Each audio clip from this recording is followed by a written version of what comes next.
Capcom's improvements on Street Fighter II from the original game to Super Street Fighter II were evident, and 3 games into the series, there wasn't a whole lot more for them to do with this franchise on the Super Nintendo. Rather than bow out though, they tried one final game on the Super Nintendo, Street Fighter Alpha 2. Now how could a huge arcade game like this fit onto a Super Nintendo cartridge? Let's find out. Street Fighter Alpha 2 is the final Street Fighter game on the Super Nintendo, and really, it shouldn't even be able to run on the console. Alpha 2 takes place before the events of Street Fighter 2, and gives you a glimpse at younger versions and stories of the characters.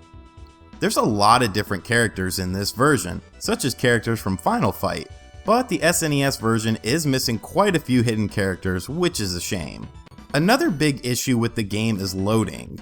Yes, loading. At the start of a fight, there's a noticeable delay as seen here on the screen before the action starts. Obviously this game is pushing the SNES to its limits, but it's still strange to see a cartridge game that needs to load so often. Once you get past these 2 flaws, however, you are treated to a fantastic fighting game. The Alpha series added a 3-step combo meter, super combos, and alpha counters, all of which make the gameplay feel a bit deeper than the previous entries in the series. There's a lot of fancy effects here for the combos as well, which is nice to see. Graphically, the game looks solid, but different than the other Street Fighters on the consoles. The colors look a bit more drab in the backgrounds, but the characters look much more vibrant, even with a hint of anime styling to them.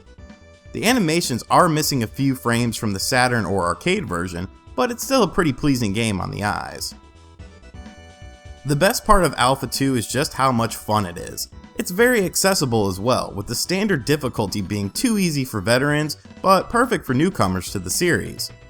Alpha 2 on the Super Nintendo might be missing the bells and whistles of the other versions of the game on 32-bit platforms, but it's a real technical feat that this runs as well as it does on the 16-bit Super Nintendo.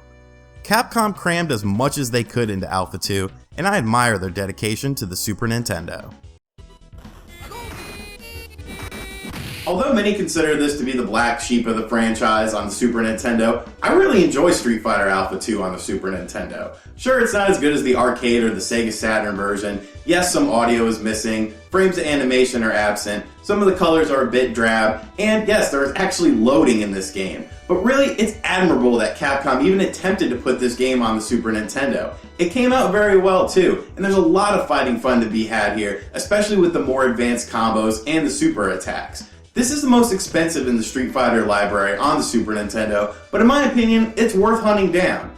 So, I hope you guys enjoyed Street Fighter Week here on Retro Gaming Tube 85. This is something I wanted to do as a big Street Fighter fan. If you guys liked all this stuff, be sure to like the video, leave me a comment down below, and of course subscribe to the channel. I'll see you guys next time. Later.